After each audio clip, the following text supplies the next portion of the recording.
Hi, I'm Faisal, And I'm Adi. and welcome to another episode of ANF Podcast. Actually, it's called LiveJam. Oh, bro. Is it? Like, the whole thing is called ANF Podcast, but ANF Podcast is made up of like a few programs and like our usual weekly kind of like talk about the arts and the industry. That one is known as the LiveJam. So this is, yes, ladies and gentlemen, welcome to our LiveJam. Season 1, Episode 3. Yes. Episode 3. So anyway, for this episode, we'll be talking about the arts by whom and for whom. And this topic came about when we attended the ARTS NMP nomination town hall, which happened recently. And during that town hall, we kind of talked a bit about the candidates and what they stand for. And basically, it got us thinking about, the arts, like who are making art and who is it for. And, with this whole pandemic thing and going into 2021 when things are getting a bit better, like what's next, for the arts. And yeah, so and also partly I think we wanted to talk about like who are the arts for, because of that recent article that came out which labeled the artist or the arts maker being a non-essential. So like then we were thinking about like what then is the function of art, and like who is it intended and who is it therefore intended for. Yes. So maybe to begin this discussion, we can talk about who are the arts makers and creators. To me, the art makers and the creators are basically people who are in the arts, people who are dancers, who are actors, who are musicians, who are in the fine arts, you are graphic artists and all of that. And in theater, you could think about positions like, creative producers, writers, playwrights, actors, costume designers, lighting designers, stage managers, and all of that. So basically, these are the people who, people who come together to create a show, create an art form, to put together something for the people to watch. Actually, you mentioned something about the creative producers. I think that is a very controversial kind of term that have been coined. Partly because I think there were a lot of like debate about like what exactly a creative producer does, because like technically when you think about like the creator of the work, like people who actually create, like who were involved in the initial stages of creating the work, shouldn't they already be considered as like the creative producers?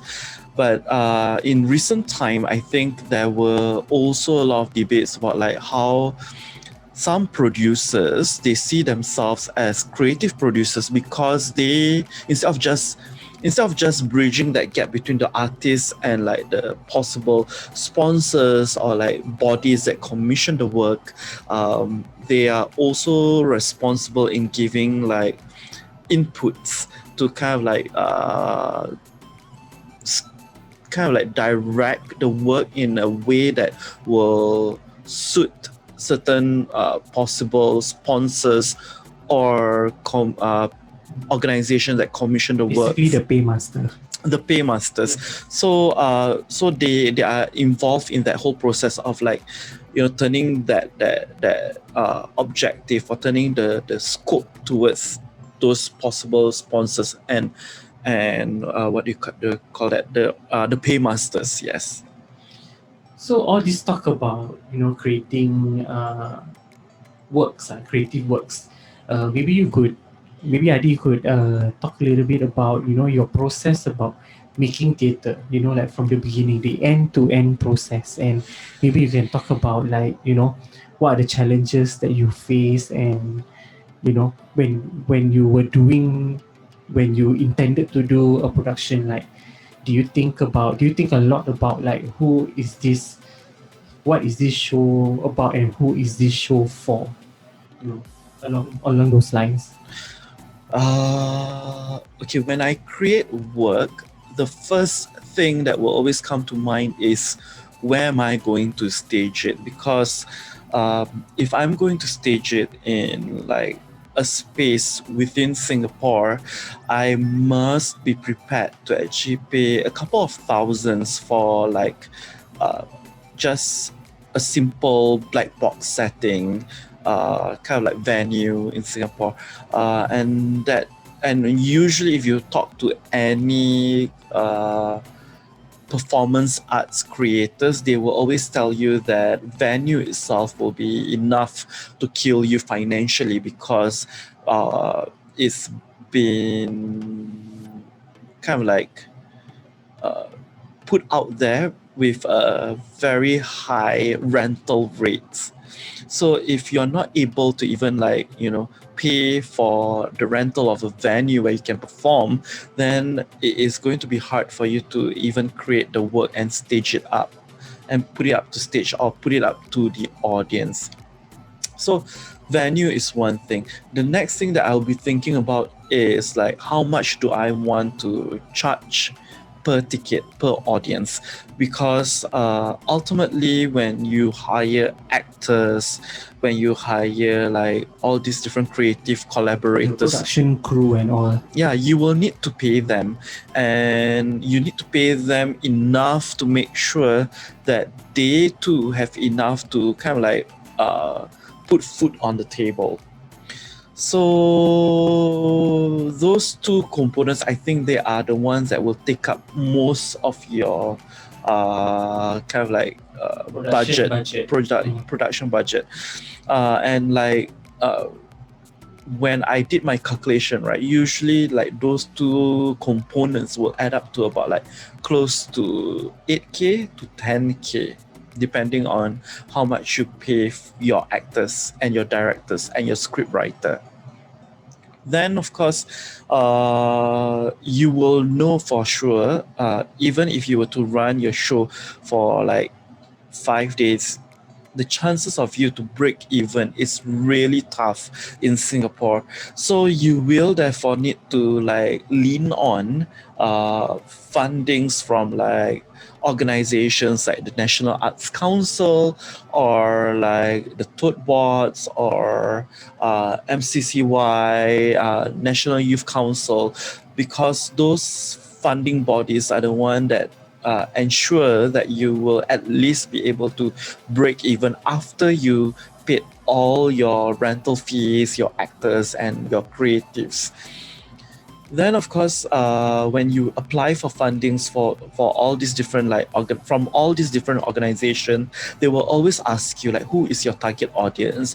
What do you intend to do with your work? What are the main objectives? And you will always have to go with like the bigger picture, like how it might change society, like their perception, their ideology, the way they kind of like do things on a day-to-day basis. So you always have to aim for that kind of thing, and you need to skew your perception, or rather skew your work towards a targeted group. You can't say like I'm going to target like from like primary school to say the older generations, because a lot of the times the kind of topics that you choose to talk about within your artwork will not be able to hit everyone across those like age group or like gender divide and things like that. Not gender divide, like both genders. Yes. Yes, encompassing all. Yeah, encompassing spectrum. both all Boy, spectrum. girls, non-binary, and what is there out there lah, basically. Yeah, so when you apply for fundings, the organizations or the funding bodies will always ask you all these questions like, who are your target audience and stuff. So as an arts creator, because you are so rather you need to lean on these funding bodies. Therefore, whenever you create art, you can't help yourself but to think about like your intended audience. Yeah. Right. So when we talk about intended audience, it's a very important thing because like when we ask for fundings, when we even ask for funding for non-government bodies, basically you go to like to a bank or some other kinds of foundation, they would be interested in how we are spending this money and who we are spending it on, and basically they become our paymasters, and we as the creator of an artwork, we need to be very very careful how we want to craft the work, because we are accountable, to these people who have funded the money to us. Basically, they would want to also like Basically they have a responsibility. they need to justify Yes. what do they get in return from all those fundings. Yeah, so that becomes something that is very tricky. Also because you're always thinking about like a certain targeted audience, then ultimately at certain points of time, let's say if you have created work over like a couple of years, chances are your work will then be very specific to a certain group of people, and then there's also then the whole question about like inclusivity becomes an issue. Yeah. So basically when you talk about inclusivity, right? Yeah, so it's very hard to create an artwork ideally that reaches out to every single demographics. It's very hard because what we want to tackle in the maybe a theater show, it's kind of it's going to be very very difficult, because then it becomes too wide, and then the story becomes too long. I don't know, maybe when you want to encompass a lot of things in one show, then what are we trying to achieve? Like, then the show becomes too confusing to me personally. No, but okay, because like if you were to think about like some artists, they say that they create their work organically, so they produce it based on what they feel at that particular point of time, rather than like, oh, who should I target my work at? Then my question to this whole process of like thinking about your target audience would be, would the process then be genuine and organic? I guess that depends on the creative development of the work, because when you think about creating something, you know what you tend to lean towards. And for you, Ade, I know you lean towards doing Malay folk tales and folklore for children, and we do a lot of pantomimes. So, as a person who create art, you need to know yourself, like what you're good at, and basically it comes with the knowledge, it comes with the passion and the interest.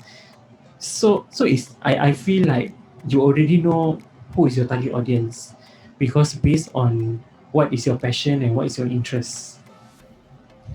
Maybe I'm wrong. Yeah. I guess that's because like of my background, like I'm involved in education, and like I've always been interested in creating works for children. But what I'm saying is, what if like you have artists who don't have a particular targeted audience, but they just want to produce work because they feel what they feel at that point of time, then I don't see any problem with that. Then I guess that's when you feel like your work could reach out to a different kind of target audience. Because when you think about you want to do something else other than what you're passionate about or you have very strong interest in, then I guess you have detoured from your normal target audience. Then you need to clearly define that target audience. Who is this show for? Like, yeah, it's not something that you have been doing a lot, but you suddenly have this idea, right? You want to do a project that is different from what you do. Maybe for you, Adi, like we've always done pantomime. Maybe you want to do something more serious. Maybe you want to reach out to a different target audience. Maybe the topic you want to talk about is not for students in primary school or secondary school. Maybe it's for teenagers, maybe 18 and above, or 18 to 25. You already know, like, oh, this topic will hit home to this group of people. No, actually, my question was more of like creating art for the sake of creating art, like without having to burden yourself. Okay. Think about like the returns, like what you get out of it, like what you achieve out of it, rather than thinking about all that. You just create art because it gives you joy, it gives you that feeling of like fulfillment, which other things wouldn't be able to do. Like for example, like if you're a computer engineer, you know that doing all the codings and stuff will bring you the money, but then like you wanted to explore something else, and you find maybe painting give you joy, give you a sense of fulfillment that your ordinary job wouldn't be able to give you. Then how about that? Like how about like those people who just create work because it gives them joy, it gives them that sense of fulfillment? Because in Singapore, to do like a performance, for example, is going to be quite expensive. Then of course you wouldn't be able to just jump into it and like say, oh, I'm doing this because it gives me fulfillment. At the end of the day, how do you then justify this sense of fulfillment that you get as an individual by paying like close to 10,000 for like a venue, for like your actors to bring your dreams and vision to life? Then how do you even justify that? Especially when everything in Singapore is so expensive. Like if you're paying 10K to do this particular production without, just cause you want to do that production, then you obviously that 10K you're giving up, and you can use it to like maybe like for your own life sustenance, or like to pay your mortgage or something. Yeah, that's what I mean by like the whole idea of like producing work without having to think about your targeted audience or like what you get in returns and your ROI and all those stuff. But at the same time, without having to worry that by creating this work you will be starving yourself, or like preventing yourself from getting your usual daily needs. Yeah. Because I come from a marketing background, so the ROI is very, very important to me, even when it comes to publicity, even comes with budget and finance. Yeah, I totally understand that, but what I'm saying is that like, is there a way like we can figure out, because our topic is to talk about like arts, who made it and for whom is it intended. But what if there's a particular artist who just wanted to create art because it gives themselves a sense of fulfillment, but because of like the whole, how this whole system works, like to get like venues, to get like places where you can do your art forms, can be quite expensive, and you need to lean on like certain organizations to kind of like fund your projects. Then is there a way we can work out whereby the artists don't even need to be burdened by like, or targeted audience, what do we get in return and stuff like that? I'm actually like more of going towards that whole idea of like, could we make the whole process of creating art more affordable for everyone, so that the artists no longer get burdened by all the economical baggage that comes with producing the work? That's a very good point. I guess when you think from that perspective, like you want to create art because you just have a moment of brilliance, or you have a very good idea, and you just want to create that idea before you lose it. It's just the creating arts for the sake of creating arts. So I guess then you still need in your team of theater makers or art makers, creators, you still need somebody who is able to lay down the foundation of this project. So basically, somebody who can think about the feasibility of this project and I guess networking helps. So if you're somebody who has a lot of contacts, you have a lot of resources, you know people who can help you, then I guess you can make it happen. But if you're going to talk about maybe from uh, a more governmental approach, a more bureaucratic approach to creating art for somebody who just want to create art for the sake of creating, then I guess there needs to still be a system in place where uh, art creators, art makers can go to kind of seek help, and maybe there is a fund, there's a pool of money somewhere, maybe in MCCY or NAC, where these producers or these creators, directors or playwrights or dancers or what have you, they can go to and tell the government body like, okay, I have this idea and this is my proposal, and uh, I want to seek funds. So then you as the creator, then you have to work together with that person who lays down the foundation, right? To help you think about the feasibility of the project and how you're going to get resources. Yeah, but I was thinking, right, because of how like everything was systematically put in place, we as an artist, like, I don't think we are even allowed to put like works and present it within our own like HDB flat, for example. I was thinking along the line, like, if you could actually like put up performances and like get people to come over to your house to watch that particular performance, then you wouldn't have to like spend so much to like, rent a venue per se. And that alone would be able to like save you a lot of money. Like we're talking about like 5K and above. So what I'm saying is like, or what I'm hoping or wishful thinking is that for us to be able to put up works in our own private space, like a HDB, our own HDB houses, and instead of like having to kind of like rent out a venue. I mean, like, yeah, people might say that, oh, then you have to think about the noise control and things like that. But the thing is, right now, because of the rules in place, we are not allowed to actually like create work or like performances in our own HDB houses. Yeah. I guess that's a very sensitive topic to talk about, because when we talk about using public spaces, like HDBs are actually public housing, and they come with their own set of rules. I suppose that there are only certain things that are allowed. Like if you have your own bungalow, you have your own terrace, you want to make a show, you want to invite people, yeah, by all means, it's because it's a private property and you can do whatever with it. If people don't complain, then yeah, then you can run your business as it is.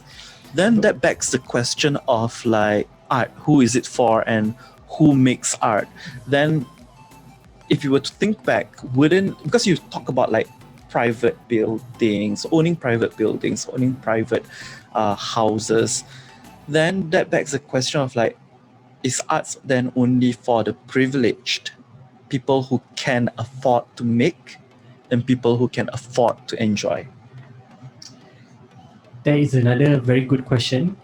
I feel like art is not for the privileged, but I feel like the creating of the art, the producing of the art is, if you come from a privileged background, then yes, Because it's like easier for you to. Yeah, because I've kind of like identified that to make art, because like I say, like the venue and everything, like for you to practice the art itself, it can be quite costly. And then because it can be quite costly, you tend to have to like lean on like organization that does funding, and because of that, the whole process is always burdened with like, oh, target audience, objective, what do I get in return of that, instead of just creating art for the sake of creating art because it fulfills you as a human being.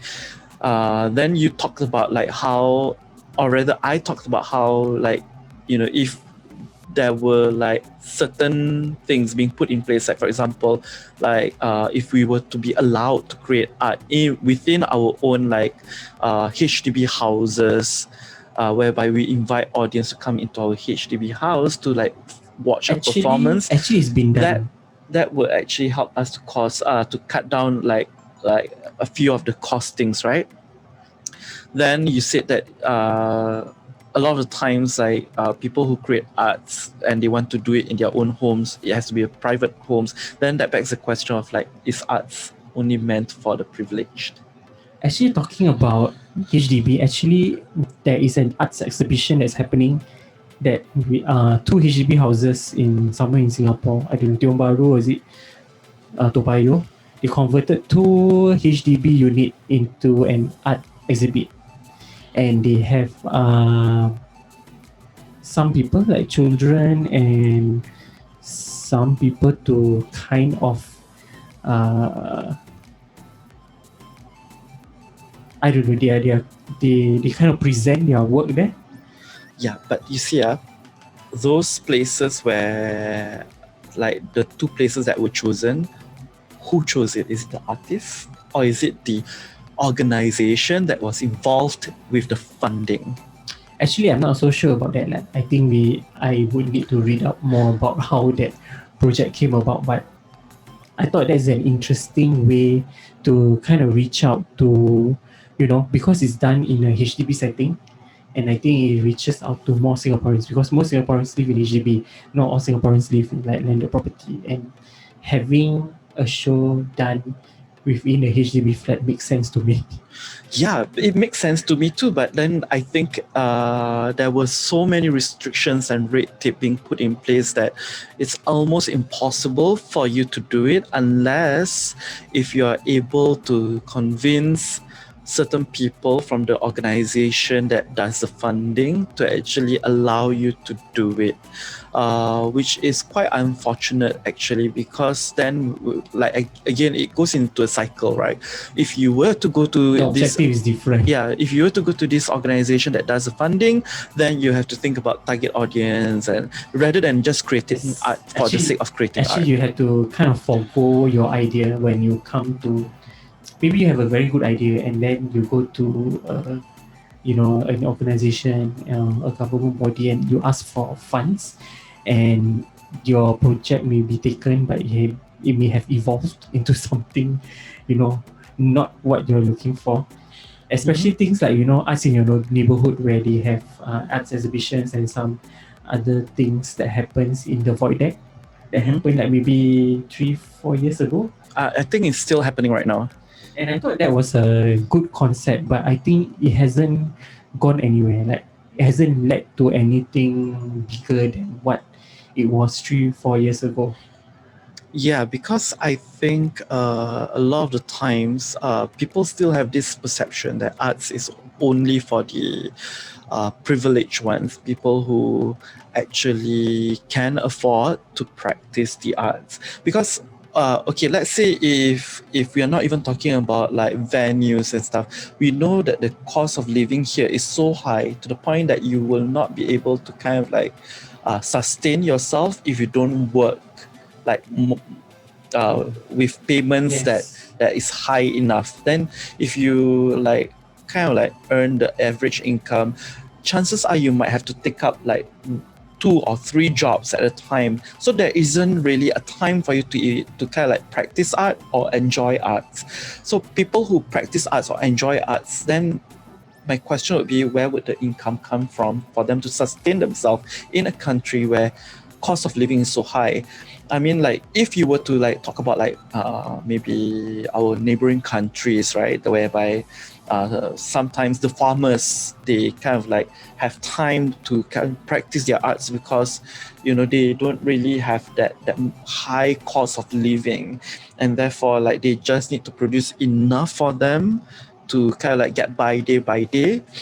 Then with the extra time they can practice the arts. But I don't think it is even possible here, because while you're practicing your arts, where would your money come from? Do you think then, you talk about uh, different art forms. I don't have an answer for that.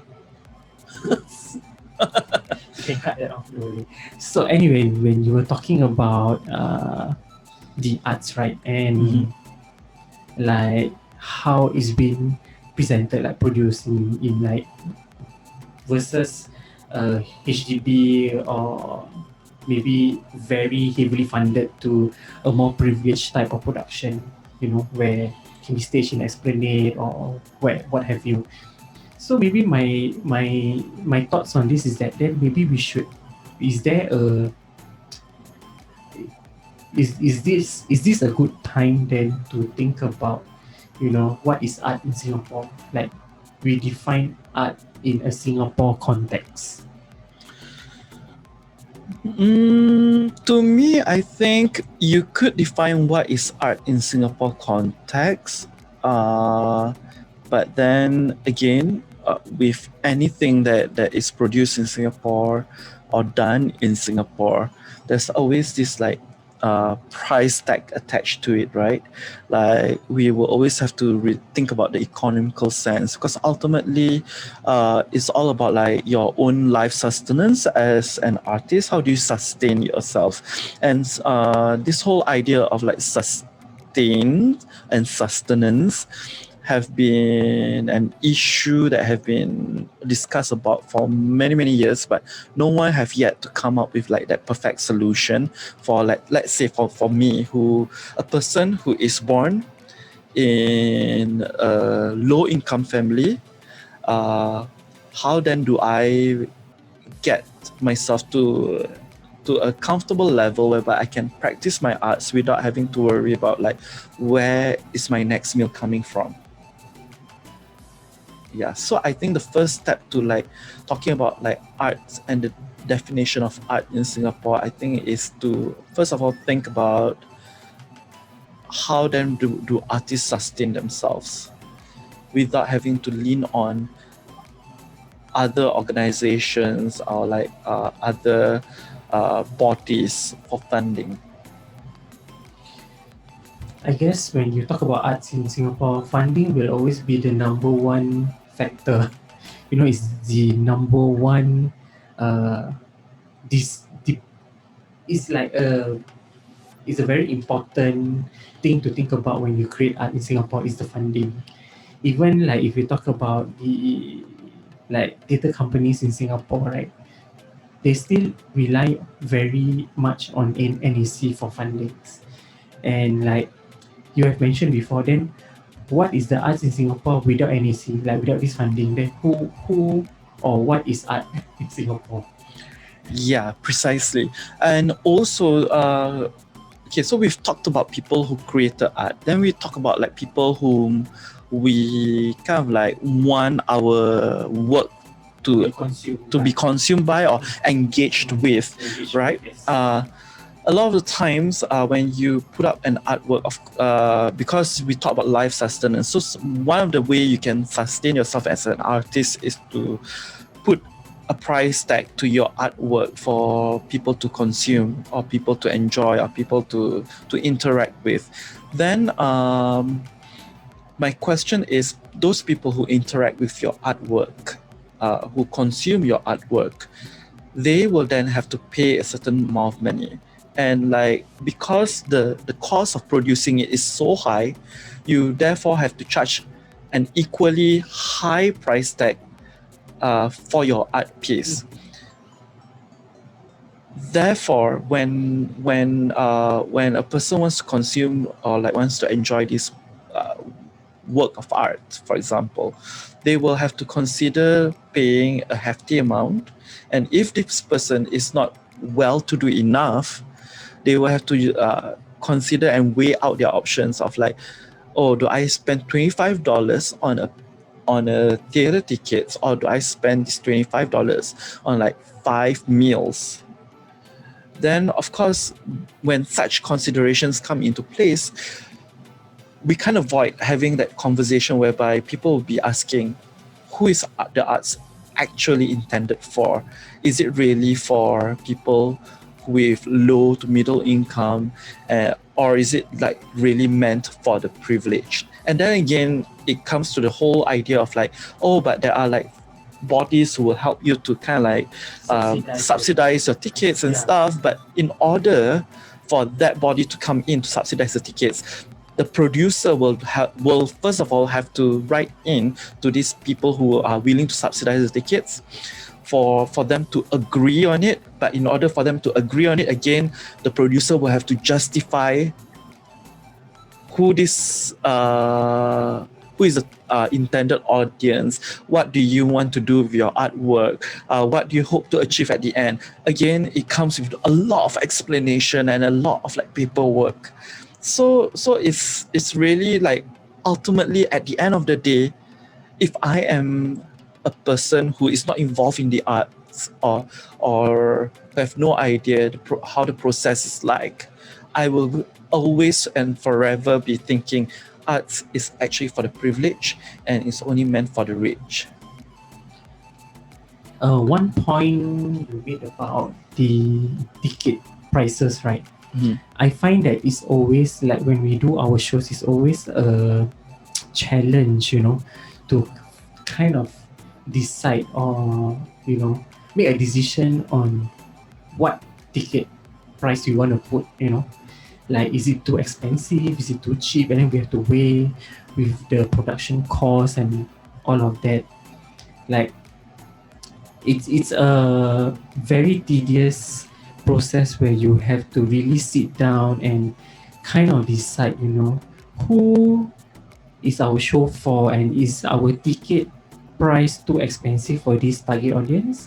Or I can tell you safely,